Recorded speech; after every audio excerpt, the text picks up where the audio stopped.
You are now listening to the Purpose Addicts podcast. You got to be willing to be vulnerable. You have to have the ability to self-assess, and not everybody has the ability to self-assess. You don't necessarily have to like school to be successful in school. You just have to know how to play the game and finesse it and get through it. Welcome to the Purpose Addicts podcast. This is a short yet powerful conversation designed to help you do 3 things that can ultimately change the trajectory of your life. 1, discover your purpose. 2, walk in your purpose. And 3, ultimately fulfill your purpose. I am your host, Coach Vic, and I'm joined as always by my lifelong friend, my brother, the educator, Dr. Shane Colquhoun. Purpose Addicts, what's up? We back for another week. Shane Colquhoun, Ph.D. What's up, man? I'm doing very well, sir. How are you doing today? I hate it when you do that. I hate that voice, that unauthentic you. That's not inauthentic, buddy. It's not. I'm good, bro. How are you doing? Man, I'm amazing, man. I'm amazing. We got a lot going on. It's a lot on the docket. So I just was reminded of something. Got a question for you. And we're going to throw back to an episode. You might want to interview our guest first. You might want to introduce our guest first. You want me to do that? Yeah, go ahead and introduce, because it was her fault. It was her fault while I remembered. It was her fault already. That's how we started. All right, people, here we go. You know how we get down. It's very organic. I'm going to introduce our guest. 1, she's another dope guest, and we only bring dope people on the show. Her name is Miss Khalid Lyons. That's right. You better say it right. And she is the co-founder of Candidly Connecting, a community resource to help parents have candid conversations with their children about diversity, equity, and inclusion, right? Seems like a topic that might be over their heads, but we'll dive into that a little bit more and how she does that. You need to know she serves as a D&I strategist for several nonprofits. She aligns her passion to disrupt exclusive narratives to create opportunities for inclusion and diversity across the Chicagoland. That's right, Chicago people stand up. She's an active spirit who serves as a mentor, advisory council member, a thought leader, a notable keynote speaker, a board member, and an avid volunteer. And while she's doing all of that, not after, but while she's doing all of that, she's also a loving, caring mother of 2. I want you to please give a warm welcome to Miss Khalid Lyons. What's up, Khalid? Hey, yeah, it's nice to know I'm already causing blame for things as part of my intro. That's outstanding. It's great to be here. I'm doing well. Happy to be here with y'all. That's awesome. That's awesome. I'm so glad you were able to join us. I know we've been trying to connect back and forth a little bit. We finally were able to make it happen, right? Yes, So glad to have you on the show. Now, Shane, how is she already causing trouble? Because it wasn't trouble. It was just she just reminded me of something I wanted to ask you, because we were talking about the freedoms of your appearance and attire when it comes to being an entrepreneur. We are having that conversation off air. So I wanted to ask you a question, and it's a throwback to another episode. So I don't know if you watch sports much, Kalila. Do you watch basketball or anything, football? Mm-mm. Okay, cool. Well, Kyrie Irving, all right? Kyrie Irving, he's a basketball player for the Brooklyn Nets. And long story short, he missed half of the season this year with the COVID, because of the COVID shot. He didn't want to take the shot, okay? But he has a tendency in and outside of that to miss work. Like just party here, sister party here. I don't feel like playing, mental health, social justice here. Some good causes, some not. But my question is right now, Vic, he's wanting the max contract. And knowing that he has a hard time coming into work for whatever reason, are you giving him that max contract? No, you ain't getting the max contract. We talked about this on that episode of dressing the part, right? Yeah. If you are not going to dress the part, then you better be killing it in other areas, especially your job and what somebody else is paying you for. Unless you're an entrepreneur. He is killing it though, bro. He ain't on the court enough to kill it. But he's a top 5 player when he's there. When he's there. That's like saying I'm the best speaker there is when I'm on stage. Other than that, I'm not.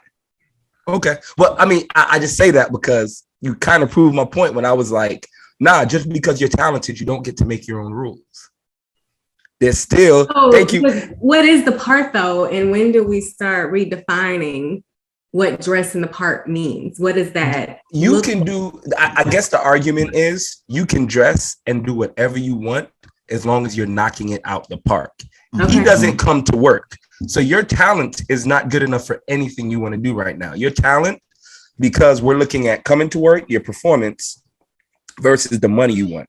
Your performance is not matching, even though you're very talented. We know that when you're there, you're like top 5 in the league. Mm-hmm. But if you're top 5 in the league 50% of the time, that does me no good. I need you to be top 5 in the league 97% of the time. You feel me? Full-time excellence. Yes. Yeah. Absolutely. Absolutely. So that go ahead, bro.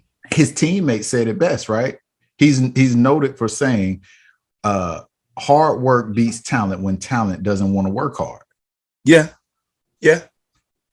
He's got to show up. He's got to work hard. And then you could get the max contract unless you're an entrepreneur creating your own income. But if you are asking somebody else to pay you, there are certain rules that you got to adhere to. Yeah, but that was the tricky part of that conversation. And that's why I thought it was important to bring out both sides, because I think your man is delusional for wanting a max.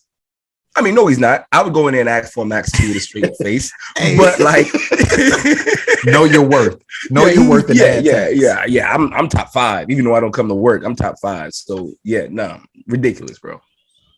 Khalid, would you pay him?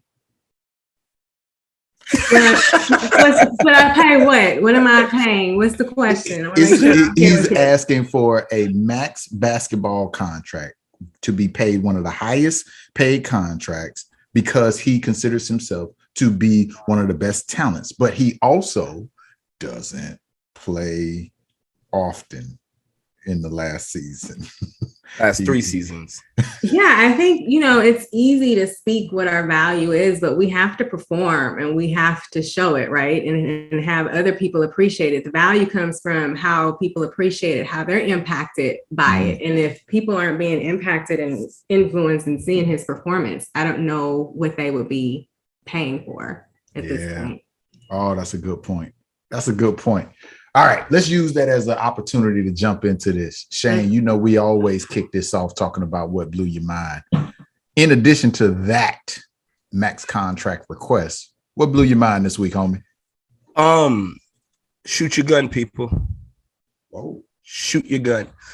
Like, I think if I don't chill out, I need to go into idea consulting because I get a bunch of ideas. And I just constantly see the stuff that's up here executed by other people. And it's just because we take our time, we get these ideas and we let fear, we let planning, we let so and so get in the way. Shoot your gun while you're sitting back thinking about something. Somebody's actually doing it. And that crap happened to me twice this week. Like, with a business partner where we've been talking about something since March. And here we are in the planning room when it's just, we could have executed some idea of some facet of the idea and we would have been in the game. So now we have to go back and rework the idea unless we just want to be another loaf of bread on the bread aisle. So shoot your gun, people. Shoot your gun. You're going to fail. It's okay. It's like, imagine you say you play football or basketball and you don't want to sweat. You're going to sweat, fam. You know what I'm saying? You're going to sweat. So shoot your gun, man. Shoot your gun. Khalid, can you relate to that? I continue to stay amazed at some of the things people are putting out that isn't as good as what I could be doing. Yeah. And it just continues to say, hey, get out here. And just do it. And where I am today is absolutely enough. I was at an event earlier this week and I was hearing these outstanding women speak on stage. And so much of it were the same things that I'm saying in my workshops, that I'm saying to my clients, that I'm saying on my platforms, but I'm not being paid nearly as much as they are yet. So to hear that and just have that affirmation, it's just a reminder. And I'm not putting them in a category of the mediocre piece, but I do see people who are just not doing a lot and going back to value and asking for the max. They are asking for the max. They are getting the max because they're standing in this place of conviction and confidence, and just reminding myself that I have to absolutely stay in that place too when I'm speaking to who I am and what I can do. And I guess it continues to blow my mind because when I do that and I do place a value on it and I put it before people, they are ready to provide me with that value. So I do relate to that. And I do relate to also feeling like it has to be perfect before I put it out there, as opposed to trusting that it's going to evolve as it should. And that's just something over the past year as an entrepreneur, getting comfortable with where it is today and knowing that it's going to evolve as it should and that I'm enough to do what needs to be done today. Yeah. Yeah. That's the challenge, is how you see yourself determines if and when you're going to show up, right? And then believing that whatever you put out there when you show up is going to evolve how it's supposed to. Yes, that trust. It's a radical trust that you have to have in yourself. Yeah. So let's do this. Let's use this as an opportunity to lean more into who you are, what you're doing, because Candidly Connecting is not the only business that you are running. So let's start here. Tell us, what are you most passionate about? I am most passionate about amplifying the stories that we don't hear enough of, amplifying the conversations that we don't have enough, and leveraging those conversations, leveraging the space that comes from those conversations to connect us in new ways that's going to allow for change and ultimately impact our communities where everyone can thrive. I'm addicted to seeing people live their full brilliance, live their full excellence, and I'm fascinated and just driven by the power that nuanced conversations can have in allowing people, again, to connect and empower each other and empower community. I'm just all about the potential, the possibilities, our imperfect excellence, our imperfect brilliance that allows us to humanize more, connect more, community more. And all of my work, the core of it is the conversations that we need to have, digging into that discomfort, leaning into that discomfort, leaning into that vulnerability, that honesty, so we can see our truth and start living that truth for each other.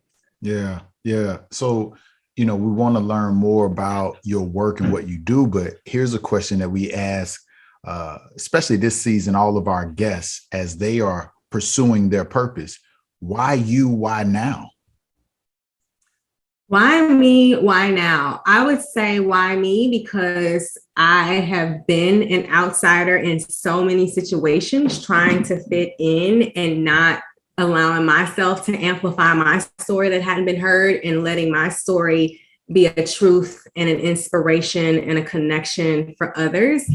And I think we just need that right now. I'm so focused on what's the new way to see how we're living our best life, because society is doing so much to tell us how we should be living our best life. You got to get the big paycheck. You got to go on the big vacation. But there's also these beautiful moments that we experience every day in the ordinary that actually create extraordinary moments for us. And again, I just want to amplify so much what that looks like, so people can look around at where they are today and say, this is actually my best life. And I've had to go through that with my own personal journey, growing up in East St. Louis, again, being in these situations where I'm an outsider because I'm from East St. Louis, because I'm Black, because I'm a woman, because I'm a wife, because now I'm an ex-wife, all these different things.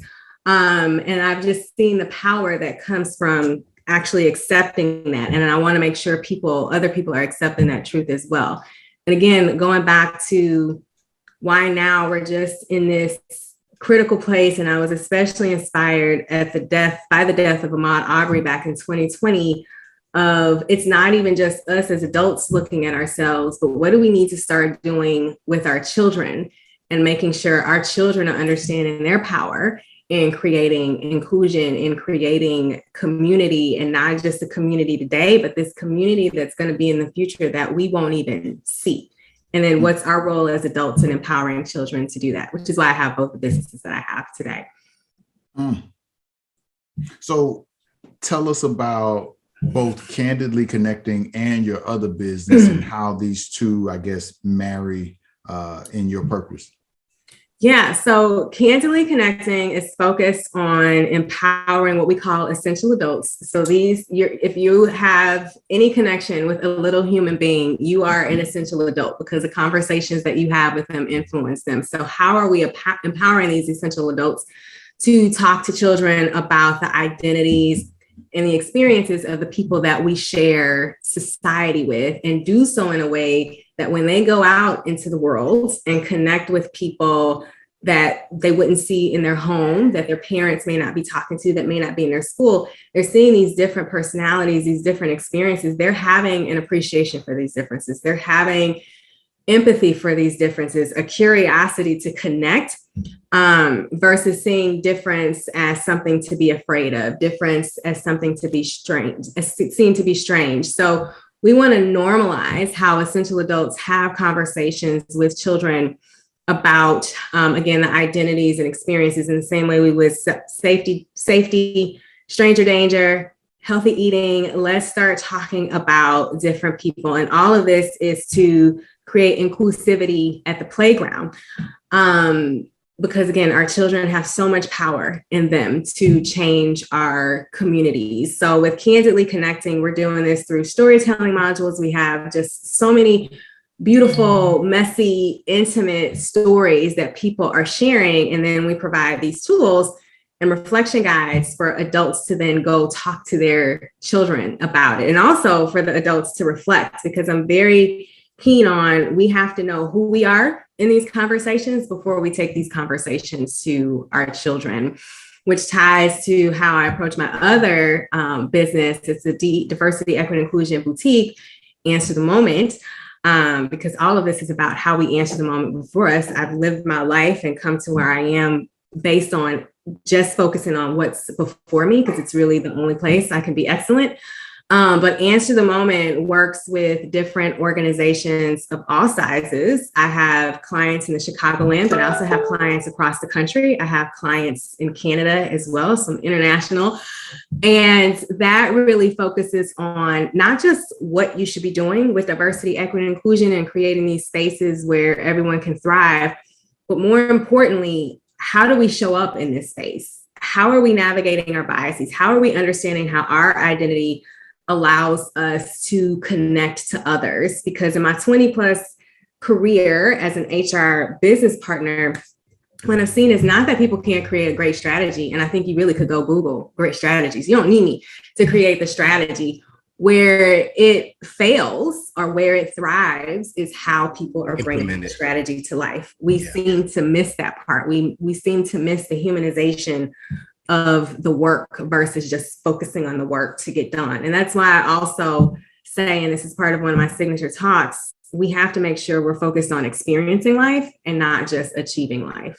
Could you elaborate on that a little bit more?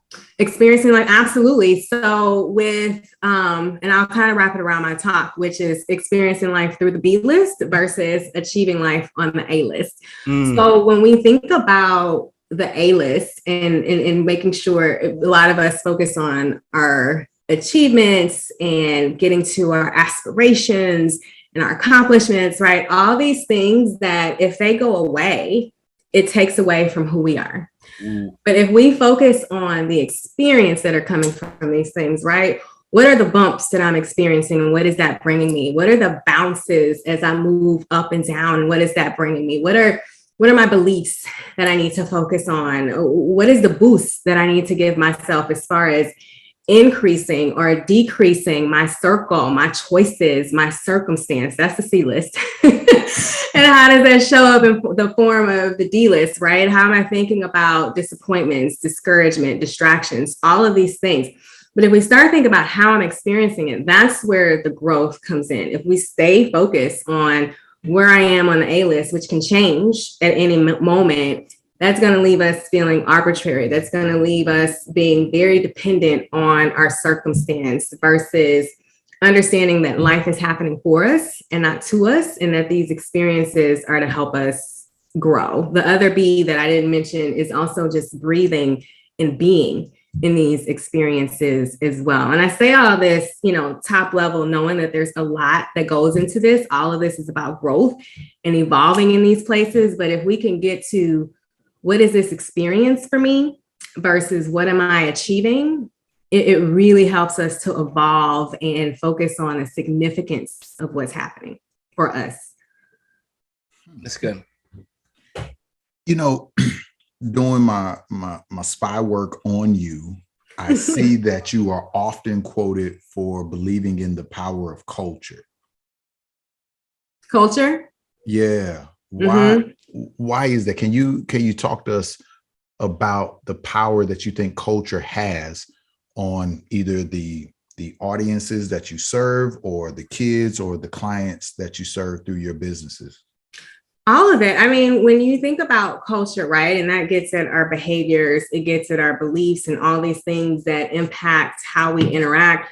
So much of that really boils down to how safe we're feeling in this space to be who we need to be. So putting a focus back on the culture that we create is ultimately putting a focus on what are we doing to make sure people are feeling safe in this space?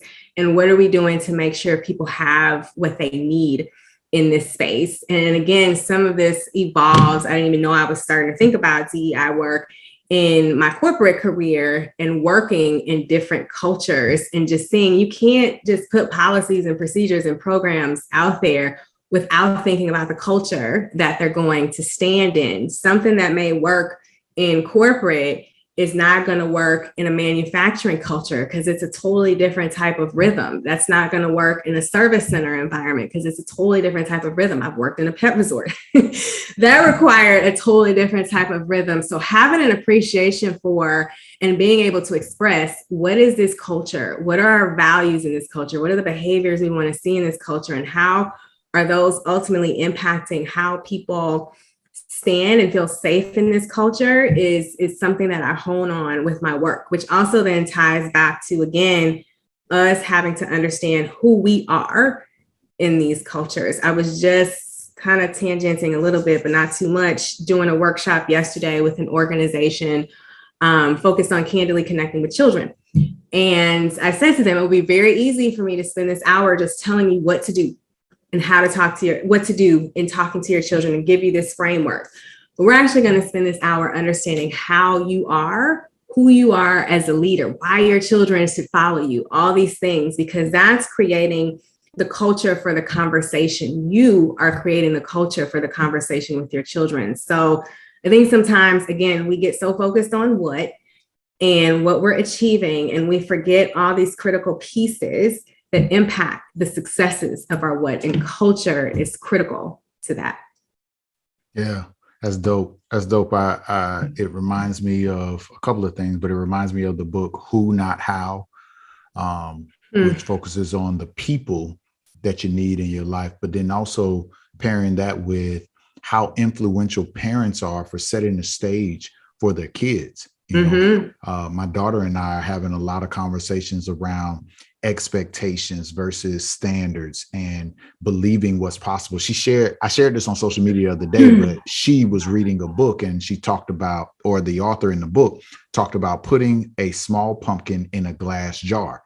And the author pointed out that the pumpkin will never outgrow the size of the jar. And she said, relating that to myself, it's like our environments, right? We will never grow bigger than what our environment allows. And further in that conversation, and this is what I posted on social media, I said, but you can be in an environment that allows for growth and for you to thrive. But if mentally your jar says that you can't accomplish, you can't be, you can't do, then you'll never outgrow that jar. And that's the jar that people have to see and work to expand, Yeah, and it's all of it, right? Because we also sometimes approach this, going back to the A list versus the B list, as a linear thing. It's A to B, but it's your mindset, it's your experience, it's your exposure, it's your environment, all these things are coming into play. And so much of my work too is making sure that we emphasize and we focus on all these things that come into play. I learned a term last year as part of a conference, and I hate that I can't think of the name of it, but the term stayed with me: wicked work. And so much of when we're involved with humans, it's wicked work, but we approach it like tame work. So tame work is, you get to point A to point B. Here's the problem. We know the solution. It's only one way to get there. There's a wrong and a right. But with wicked work, when we start to think about the human experience and impacting humans, multiple perspectives come into play. There's multiple right answers. There's multiple dynamics that are impacting this. And really, it's a journey, right? We're not going to solve it. We're only going to make progress on it. And once we start thinking about DEI work and a lot of the work that impacts human experience in that way, again, we go back to what are we experiencing and what do we need to experience versus getting caught up in achieving and checking the box. We're all parents, and a lot of your work is geared towards helping parents, leaders impact their community, especially their children. And we're having this conversation about exposure and what we want our kids to realize. When you think about this question, if your child asks you, what kind of person should I be? What would be your answer as parents? What kind of person should I be, Mom? What kind of person should I be, Dad? My question would be back to my child's of who do you want to be? I don't want to. And I go to that because yesterday, again, in our conversation, and I say this a lot with Candidly Connecting sessions, and a lot of our storytellers hit on this too. So much of this is about understanding as adults who the children in our lives are, not telling them who they should be based on our experience and our exposure, and how are we creating a space and dialogue to understand who they are, and then doing what we need to do to empower that versus mold that. So I guess high level, I would say, I want you to be a person that is creating, spaces for others to thrive. And I want you to be a person that's in spaces where you can fully thrive and do that confidently. How that shows up though, you tell me how you want that to be. You tell me what that looks like for you today, and let's work together to make that happen. Yeah. Shane, what's your thoughts? Yeah, that's exactly what I would say. I would start with who do you want to be, or how do you want to be? And let's go from there. What makes you happy? What are your dreams? What are your goals? What is your vision? How do you see the world?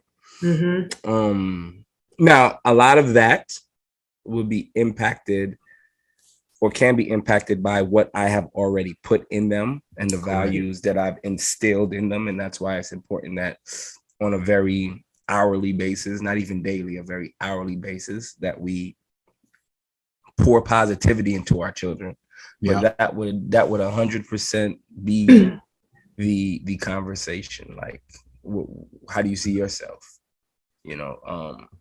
I mean, in that, if you think about it, to your point, we have to pour into our children, and whatever we poured into them at that point, when they ask us that question and we decide to say, hey, what kind of person should you be? You're about to get a reflection of what you poured into them. Yeah, 100%. Right. And that's why giving them experience and exposure to others is so important too, so that we're not the only ones influencing them, because we're coming to the conversation with some of our own baggage, right? And some of the things that our parents put into us, and we want to allow our children to teach us something different too. So it's definitely, when I challenge people too to think about what's your circle of influence and how is that impacting the circle of influence for your children, and now how do we start to expand that so that they can see all of who they can be when we put the question back on them of who do you want to be.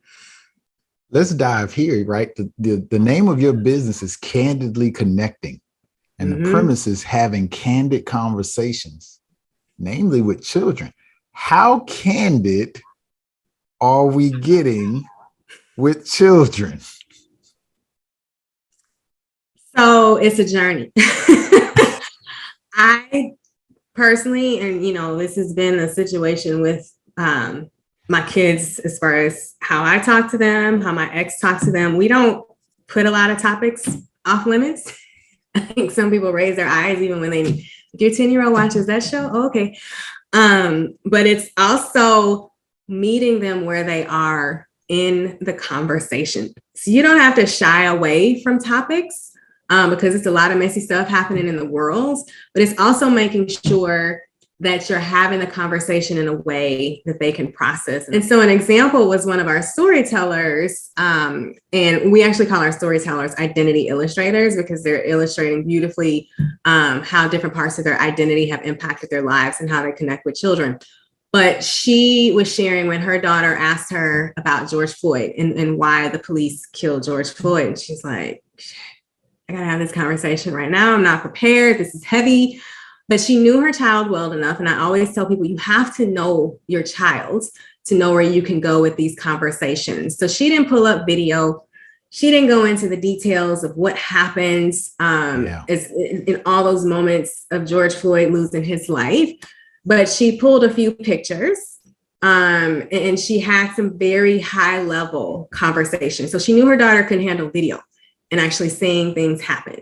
But she knew her daughter well enough to say if she saw pictures, if she saw captions of news stories, she can use that to leverage a conversation. So when we talk about getting candid, it's relative to who your child is, which as an adult in their lives is your responsibility to know who they are and what they can handle and what they can process and be really real with them. And also what I talk about too is you're going to be uncomfortable in this, and that's okay.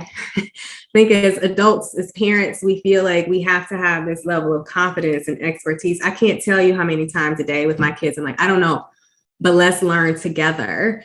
Or I'm being asked this question and it's got me just feeling a certain kind of way, but the outcome of the conversation overrides how I'm feeling at that moment. So get candid, get very candid and get uncomfortable and lean into that discomfort. I wouldn't put a cap on how candid we can get. Look at the moment, answer the moment, and go with your children where you feel like they can handle. Again, going back to have a responsibility though of knowing what your children can handle. With that, and I'm just interested to hear from your perspective. How much has, I want to say America, but let's just say society in general, how much has society changed and how different is it to, I guess, the way you grew up and even where we were maybe, let's not say a day ago, let's say 2 years ago, 4 years ago. Like how much has it, because on my end, I don't know where we are. Like, it's just, this is too much happening really fast. Mm-hmm. Yeah. So are you asking how different the conversations are today versus what? Yeah, I guess my question is, how are you navigating the, how quickly society's changing with those conversations? Because there's like certain conversations, like for instance, this is Pride Month. I have no idea how to approach that with my son, because how we viewed those things when we were growing up is totally different to how society accepts it now. You know, I struggle with pronouns, and I believe in treating humans as they want to be treated, or treating humans as not even as they would want to be treated, as you would want to be treated. So my argument is always, I don't have to agree with anything you're doing to respect you. Right. So like, how do you approach these conversations in a society that seems to be changing literally by the day? Yeah. And to that end, for me to learn so much by the day, I mean, even though I stand as a DEI leader in this space, there's still things that I'm constantly learning and being corrected on. I think to navigate it the right way. And I'm also always careful of, I can give you some different tips as far as what can impact your mindset, but not this prescription of 1, 2, 3, and this is going to work in your house because it's going to be different with each person. But one is even hearing you speak to, I don't know everything about the LGBT community, right? So if that is a conversation though that you want to dig into because we're in Pride Month, just sitting down on a Saturday afternoon and saying, let's learn together a little bit about LGBTQ and letting the conversation go from there and being open to where the conversation would go with your children. And I think for me, again, that's been the best way to navigate it. I can't really control, because I can't control society, the conversations that I'm going to end up having with my children. All I can do is control how I'm going to respond to it and how open I'm going to be. And if this is a conversation that's right now top of mind in society, I need to make sure I'm addressing that with my child, because what I don't want, or what I want to try to be proactive about as much as possible, is me having a conversation first and him or her taking it to their playground versus them bringing it back to me from the playground and having that be their first experience. So society is changing. There's so much, and I don't even know, honestly, if it's so much that wasn't around. We're just now more open to talking about it. You're right. And our children have access. They have in their palms. In their palms. Me and Adrian was talking about this just last night. Like, just diversity and equity and inclusion. I haven't even made it past the Black issues yet.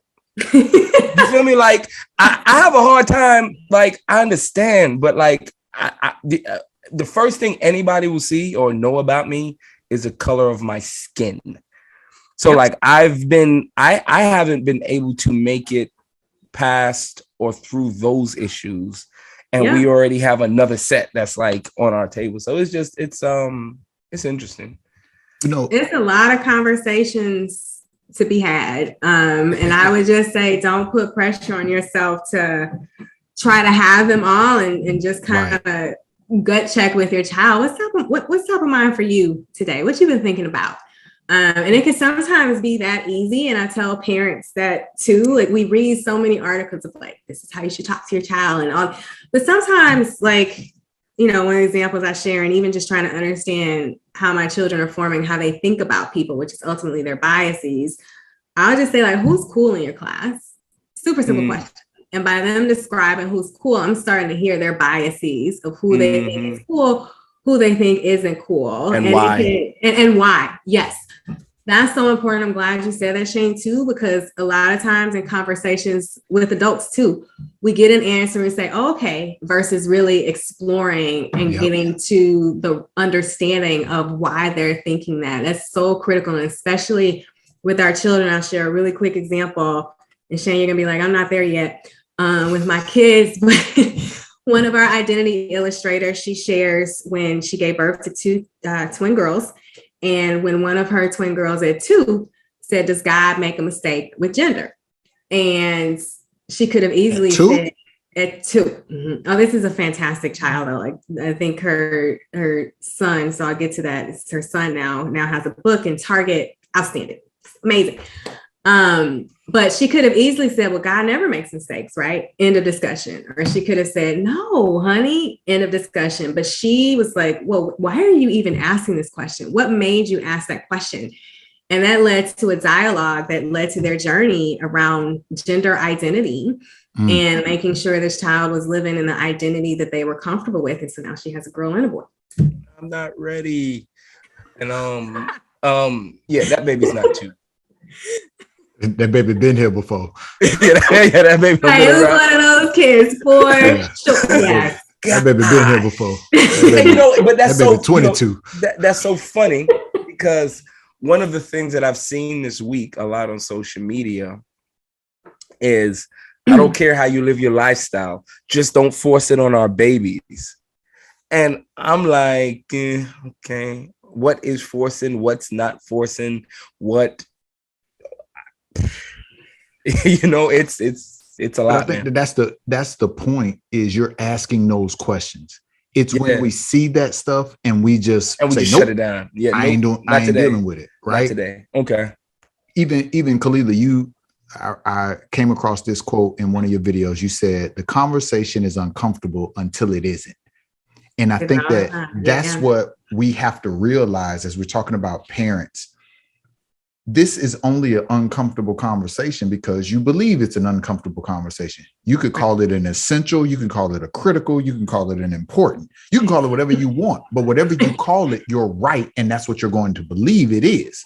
But if you want this conversation to be normalized in your house for whatever reason, then you just have to set the stage for it. So talking with your kids and maybe not diving into the deepest and darkest corners of these conversations, but just giving them an opportunity to share what's on their mind. Like I'm in my office and I can hear footsteps coming down the stairs, turns the corner and it's my daughter. Hey, what you doing?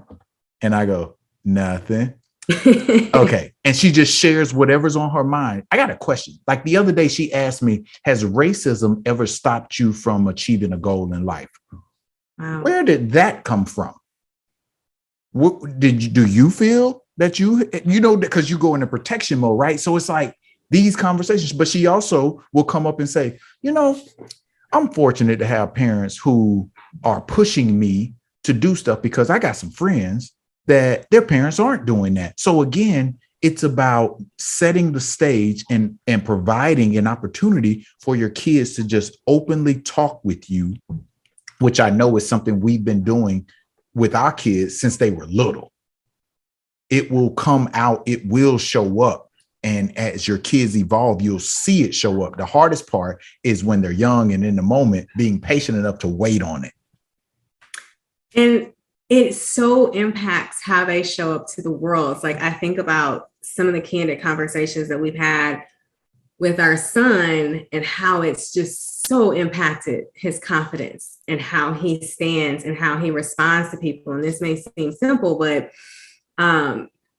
someone was trying to tease him, so silly, and was saying, your parents are divorced, so that's why they don't love you. Okay. My son being my son, he's like, well, I think maybe you have an insecurities because you're looking at my life and trying to point out what's wrong to make yourself feel better. Mm-hmm. I love him for that. And I know he was confident in that. And he knows what divorce has meant for me and my ex and what it means for him as our son, who will always be the focal point because of the conversations that we've had with him. So he didn't even have to think twice about what divorce means or letting someone else define for him what divorce means, because we've had conversations that have shaped his perspective. And that's what so much of it is about as well, is these conversations are to help our children get a perspective on life and be guided and confident in that perspective. Yeah, he was armed and ready.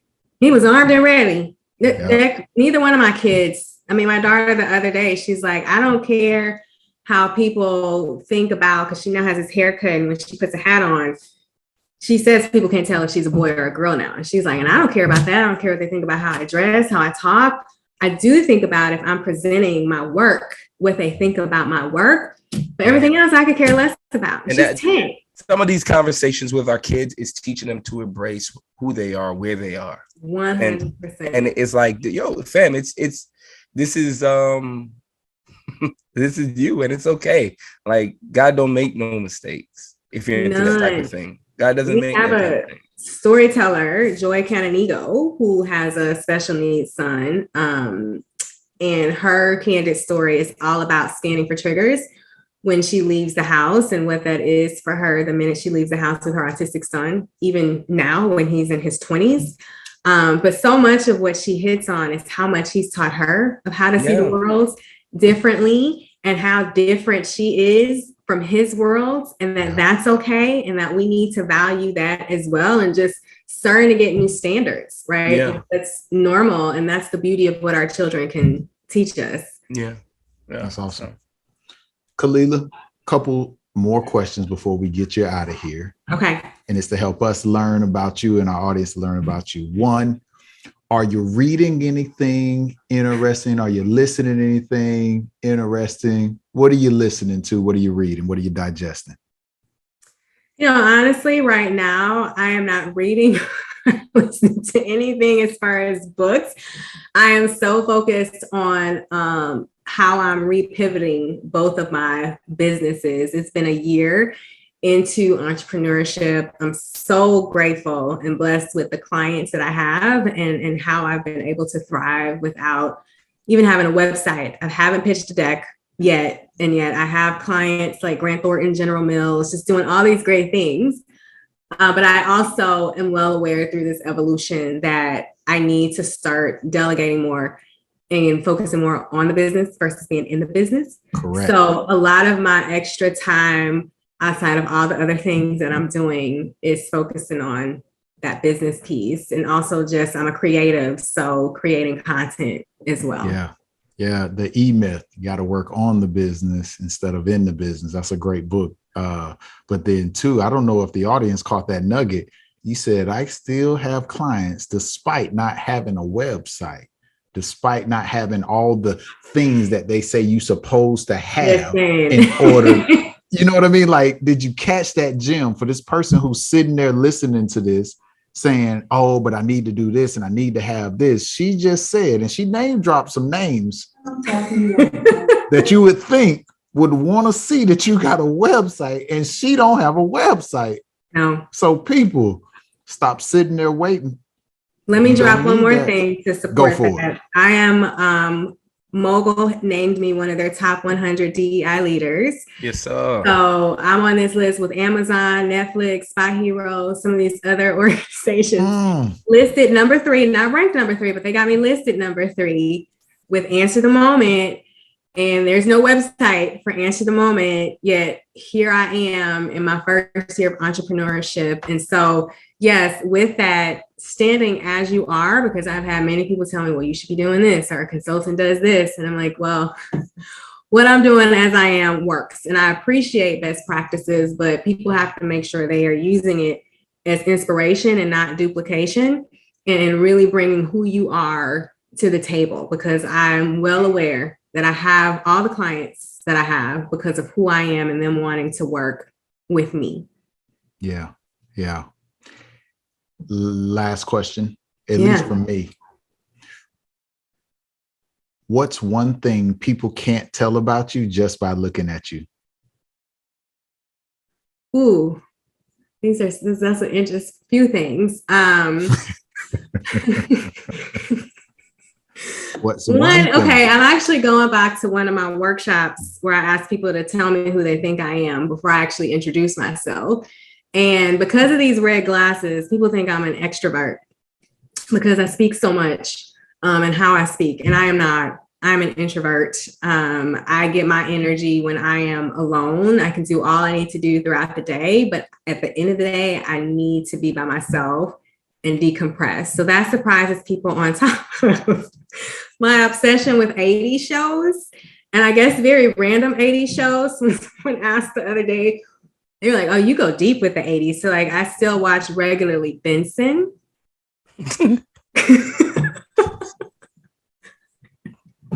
Sorry for that snicker there. I mean, you can't even see the look on my face. Like, you watch this, like making sure you keep up with this, even though it's nothing to keep up with, right? Because but I, when I at night and I'm like decompressing or doing some work, it's on Benson or Alice. What's happening now? So where are you getting these shows is my question. Like, where are you finding them? Are they on Hulu or? They are not on Hulu, but there are apps out there. Tubi. I don't know if it's Cackle or Crackle. It used to be IMDb, but I think now it's Fever. But yes, I have found them, and they are the Jeffersons on there? Watched. Yes, the Jeffersons are out there. Give me a break. It's out there. Yeah. Well, I think what's excellent about this, as we chuckle about it, is that as I scroll through my decks, like we were kids, and we don't know. I don't know your age. I'm not asking, but we were kids in the 90s. But as I look back at the 90s, like right now, we were watching that Martin reunion. Yeah. And there was so much stuff that like was popping about that show. So to her point of why I would watch stuff from the 80s is because you would experience it different. Yes. As an adult.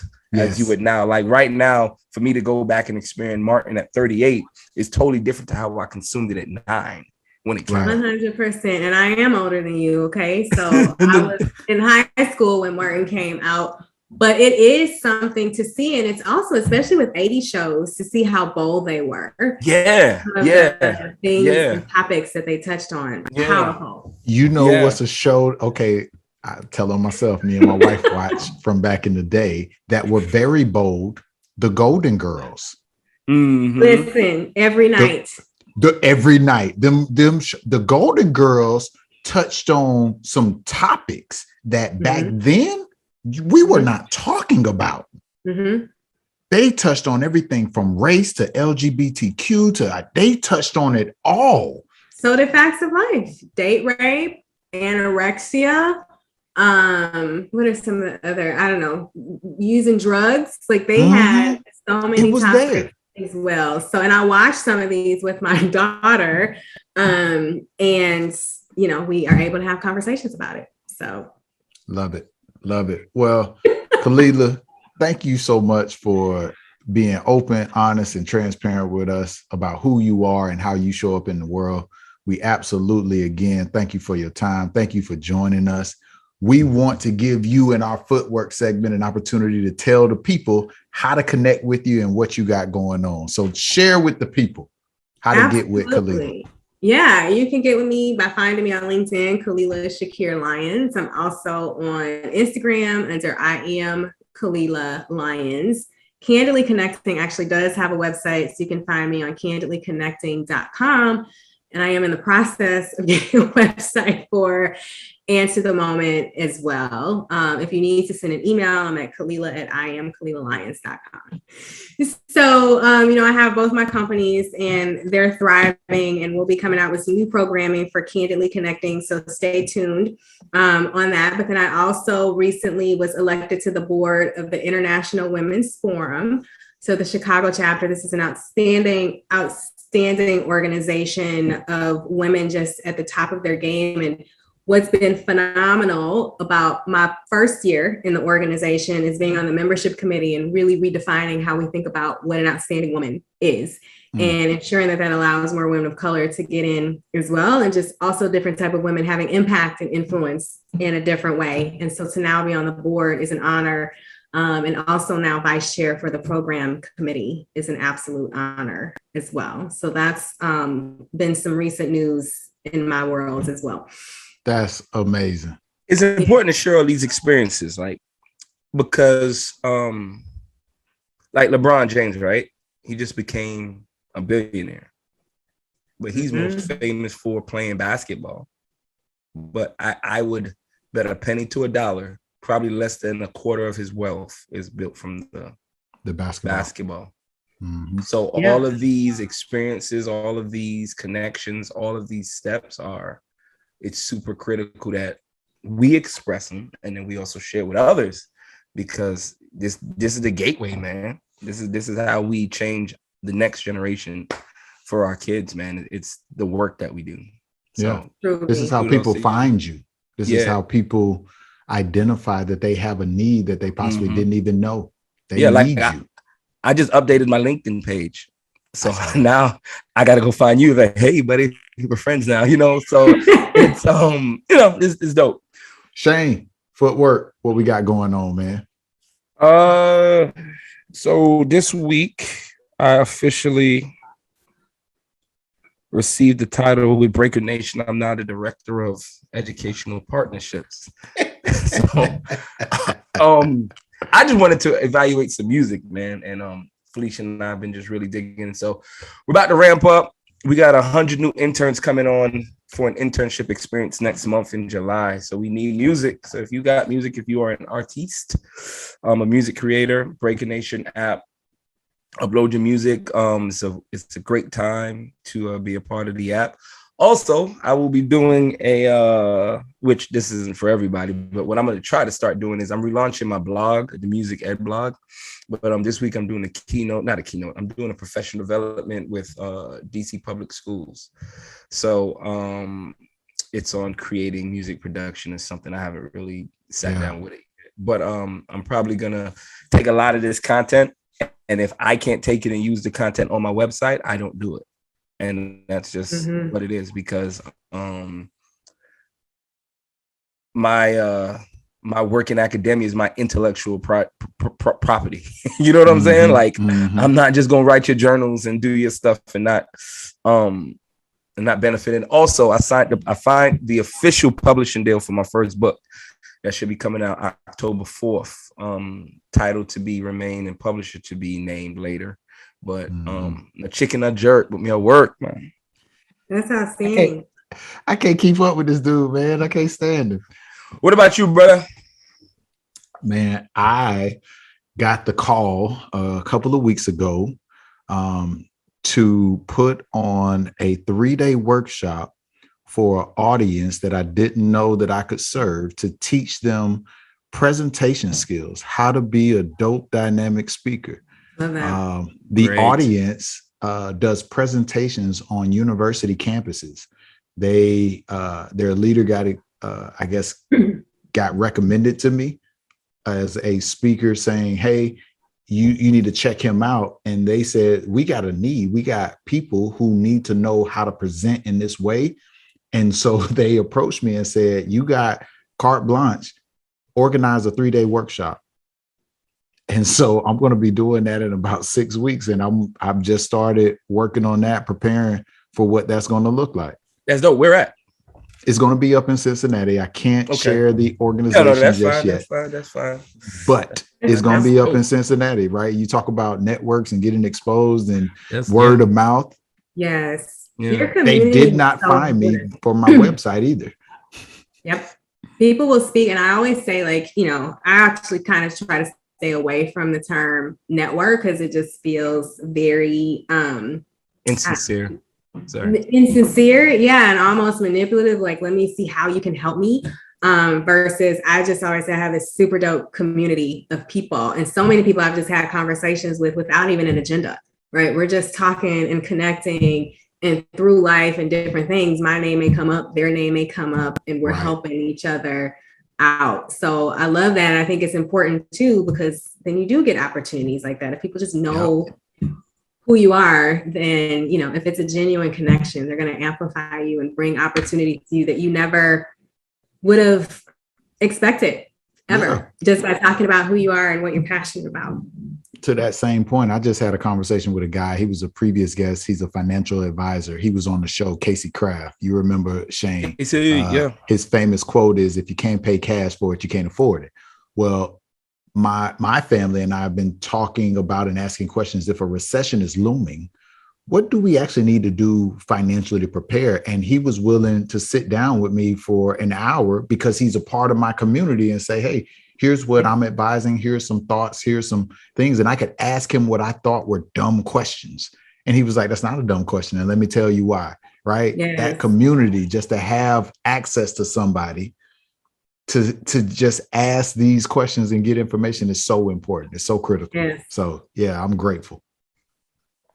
Let's close out. We always end every episode with a quote. And thinking about this episode here, Kalila, what I know about you, this quote absolutely is relevant to you, your cause, and all of our purposes. It says, our fingerprints don't fade from the lives we touch. Our fingerprints don't fade from the lives we touch. And I think that's good. Not only with the work that you're doing, but the work that we are all doing.